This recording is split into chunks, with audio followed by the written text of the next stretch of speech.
वो पुरुष सब लोगों से महात्मा जी के बारे में पूछता रहा, लेकिन कोई नहीं जानता था कि वे कहाँ गए हैं। वो निराश होकर घर लौट गया। अगले दिन वो फिर से महात्मा जी की खोज में निकल पड़ा। इस बार वो एक गांव में गया जहां महात्मा जी रहते थे। वो उनके घर गया और उनसे माफी मांगने के लिए कहा। महात्मा जी बहुत दयालु थे। उन्होंने उस पुरुष को माफ कर दिया और उसे अपने साथ रहने के लिए आमंत्रित किया। वो पुरुष महात्मा जी के शिष्य बन गया और उनके मार्गदर्शन में एक बेहतर इंसान बन गया। एक दिन महात्मा जी ने उस पुरुष को कहा, तुमने कल मेरा मुंह क्यों थूका था? पुरुष ने कहा, महात्मा जी, मैं बहुत क्रोधित था। मैं आपके शब्दों से आहत था। महात्मा जी ने कहा, मैं समझता हूँ, लेकिन तुमने गलत किया। तुम्हें मुझे थूकना नहीं चाहिए था।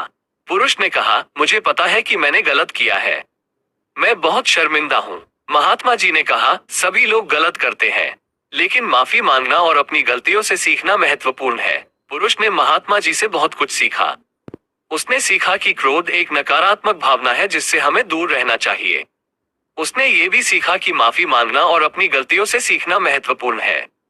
बेहतर इंसान बन गया और उसने अपने जीवन को दूसरों की मदद करने के लिए समर्पित कर दिया। बुद्ध का ये प्रवचन बहुत ही सार्थक है।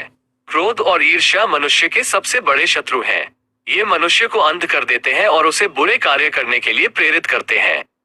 क्रोध के कारण मनुष्य अपने विवेक का सही इस्तेमाल नहीं कर पाता और वो ऐसी बातें और कार्य कर बैठता है जिनका उसे बाद में पछतावा होता है। क्रोध से मनुष्य का स्वास्थ्य भी बिगड़ सकता है। क्रोध के कारण मनुष्य का हृदय गति बढ़ जाती है, रक्तचाप बढ़ जाता है और तनाव बढ़ जाता है। ईर्ष्या भी मनुष्य को बुरे कार्य करने के लिए प्रेरित करती है। ईर्ष्यालु व्यक्ति दूसरों की सफलता देखकर जलने लगता है और वह दूसरों को नुकसान पहुंचाने के लिए उतारू हो जाता है। ईर्ष्या के कारण मनुष्य में द्वेष और घृणा की भावना बढ़ जाती है। महात्मा बुद्ध ने हमें क्रोध और ईर्ष्या से बचने का उपदेश दिया है।